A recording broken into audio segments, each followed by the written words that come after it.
Goku and Piccolo flew towards Raditz's colony, all while the rest of the Z fighters watched them closely. They hadn't said many words to each other or the rest of the fighters since leaving the time chamber. Bulma and Chi-Chi had noticed something odd about Goku as well. He seemed more confident, a seriousness hiding under his goofy demeanor.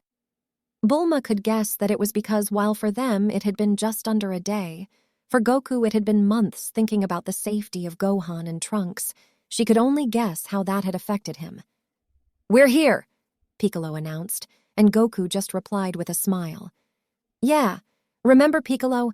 Let's give him a chance, and if he doesn't come quietly, you can take care of him. Kame told me all the people he took out while we were training. He has to pay for that." Piccolo had reluctantly agreed to give the opportunity to Raditz to surrender.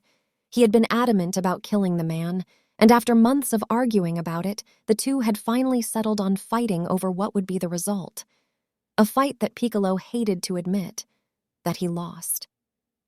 "But remember our deal. I go first and you don't interfere." Goku reluctantly nodded at that. "Just try not to kill him."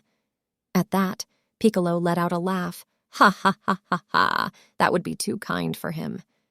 They arrived at what looked like a crater and could already see him in the distance, and by the way he was staring in their direction, he knew they were there too. Goku raised his hand in a fist as the other Z fighters slowed to a halt. After thinking on it for a while, he had decided it was best everyone beside him and Piccolo stayed back, especially with how carelessly his supposed brother had been about life on his massacres. Bulma, Chi-Chi, and the other Z fighters settled on a mountain overlooking the crater, but some distance away as Goku had instructed. Chi-Chi had been adamant about wanting to be there so they could get their sons and get out, but Bulma had simply pointed out that if something bad happened to her while the kids were watching, just how bad that would be, that had quickly settled her fight. But she still felt angry that she couldn't do more. They both couldn't do anything but watch. Goku and Piccolo landed as Raditz looked over at them with a scowl on his face. "Kakarot, you took a whole day to come face me after running away with your tail between your legs. And you brought the green pet with you, but from what I have been observing, you didn't complete your mission. At one point, I even considered killing off your little spawn." A ki blast flew at Raditz, and he easily battered it away. "Careful, brother. I almost thought you grew a spine for a moment." Piccolo could see that this would get heated soon between the two, and he wouldn't get the chance to seek his revenge. "Enough of your family drama, he said, pointing at Raditz as he started to throw off his weighted clothing. "Last time you hit me in the back of the head like a coward." He threw his cape down last as he stretched his neck. "What I really want to see is if you're nothing but talk, and then kill you afterwards." He maintained his glare at Raditz, even as he could feel one coming from Goku at him. "So you will let your little pet Namekian fight for you first," Raditz said with a scowl. "Seems as if you don't take me seriously, brother." His scouter watched the Namekian closely. Kakarot had gone off to do something after all, and he wasn't about to let his little brother get one over him. "Don't blink," Piccolo said as he stretched, getting into a fighting stance. "You just might miss it."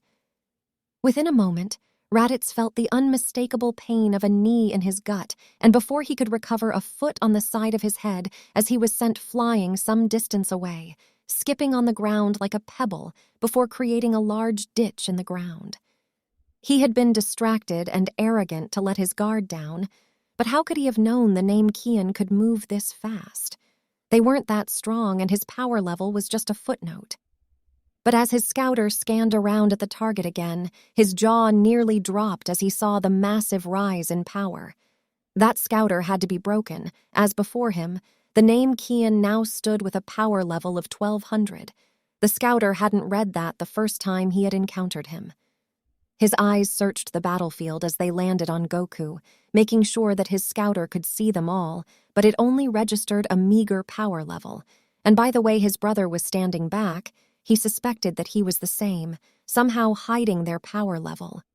1200 to 1500 was too close for comfort in his eyes, as he started immediately powering up.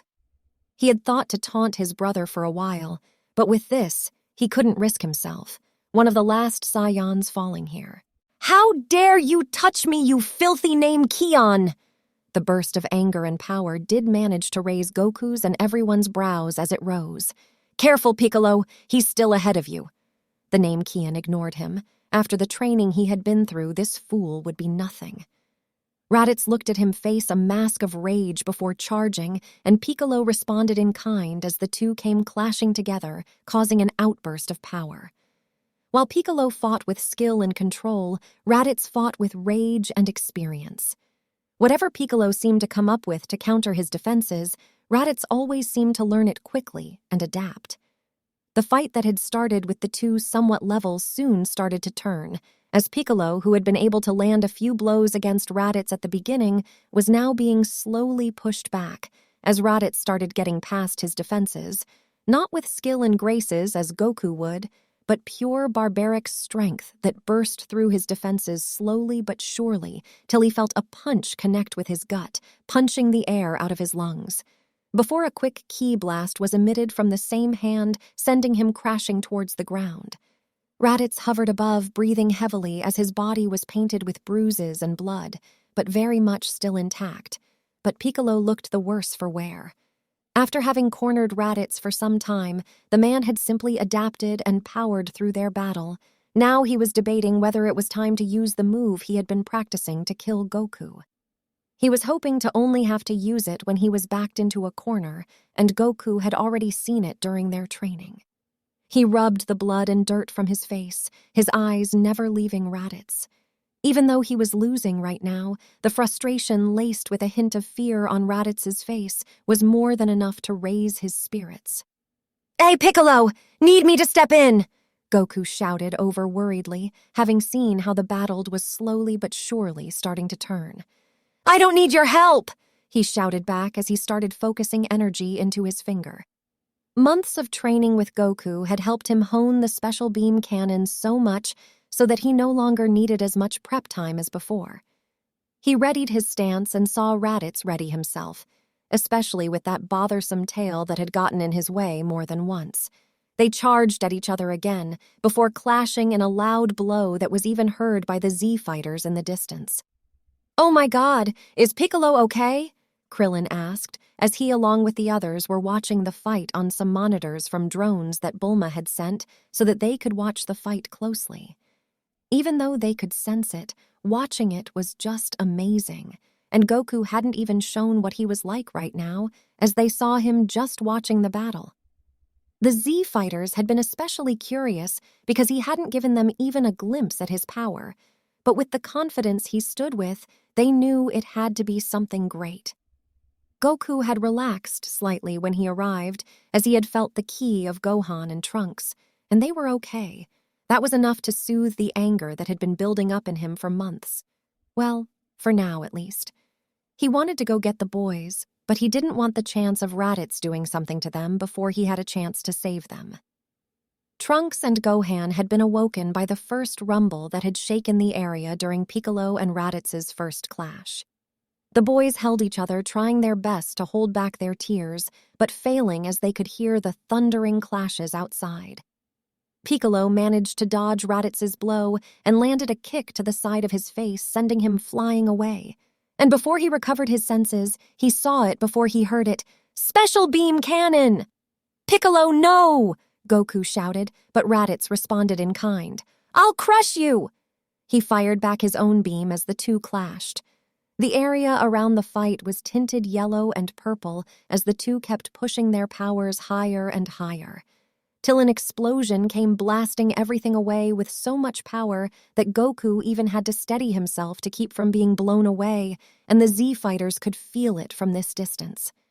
The battleground was covered in a layer of dust and rumble, but the Z fighters couldn't see anything. Till slowly emerging from the smoke stood Piccolo.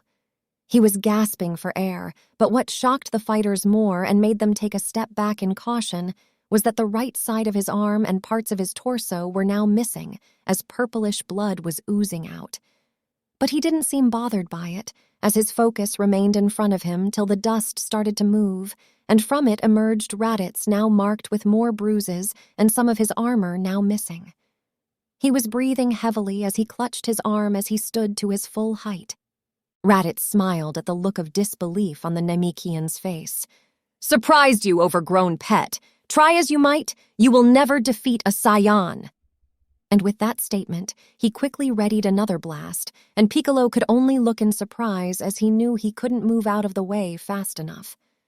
Piccolo felt himself kicked out of the way as he barely got out of the way of the blast crashing some distance away before an explosion sounded in the distance. He looked up, and before him stood Goku, his face serious as he stared down at his supposed brother. The other Z fighters let out a sigh of relief after Goku had finally stepped in. They had been shocked when Piccolo emerged from the smoke worse for wear, as he was one of their strongest fighters, and losing him would have been leading them down a deadly path. From inside the pod, the two boys could see their dad standing on one side and their uncle on the other side.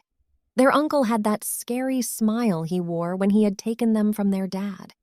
They had waited for their dad to come save them, and when the night came and he still hadn't come, their supposed uncle had taunted them about it, and when he picked on Gohan, Trunks had made a veiled attempt to protect his brother, which Raditz had quickly put to an end to.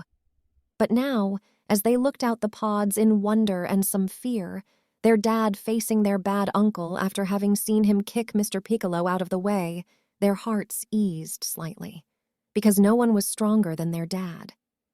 Come on, Raditz! I'm your opponent now!